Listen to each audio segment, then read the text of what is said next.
عوام کے ساتھ ظلم و زیادتی کرنے والوں کو یہ سوچنا چاہیے اور ان کو جو ہے بنگلہ دیش سے سبق حاصل کرنا چاہیے۔ آخر کار عوام جب تنگ آتی ہے، ایک محاورہ ہے کہ بلی جب مجبور ہوتی ہے تو وہ شیر پر بھی حملہ کر دیتی ہے۔ عوام بے شک آپ نے جتنا بھی ان کو غلام بنا کر رکھا ہو، جتنا بھی ان کے اوپر ظلم و ستم آپ نے کیا ہو، دیکھیں بنگلہ دیش کی جو عورت تھی اس کو دنیا کی جو ہے طاقتور ترین عورت 3 مرتبہ قرار دیا گیا تھا، 3 ایوارڈ اس نے حاصل کر دیا تھا طاقت کے، یعنی طاقت کے نشے میں مست وہاں کے مذہبی لوگوں کو ہر قسم کا اس نے جو ہے ان کا بیڑا غرق کر دیا۔ وہاں اس کے مخالفین میں جو بے شک وہ سیاسی پارٹیز ہو، دیگر جو بھی تنظیم اس کے ساتھ کھڑی ہوتی، بغیر کسی سوچے سمجھے جو ہے ان کے اوپر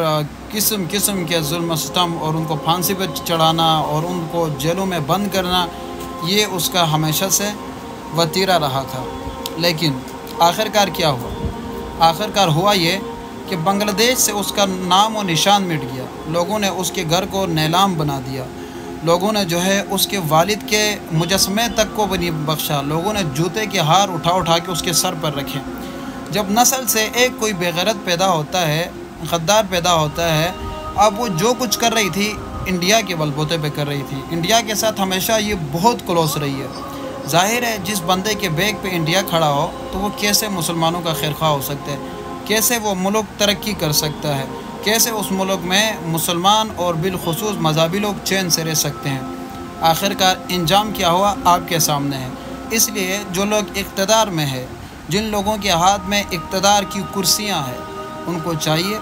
کہ سوچ سمجھ کے کام لے، کہیں ایسا نہ ہو کہ تاریخ میں آپ کا نام بھی حسینہ کی طرح لکھا جائے۔ نام تو بڑا پیارا ہے لیکن کام دیکھے غداروں والے۔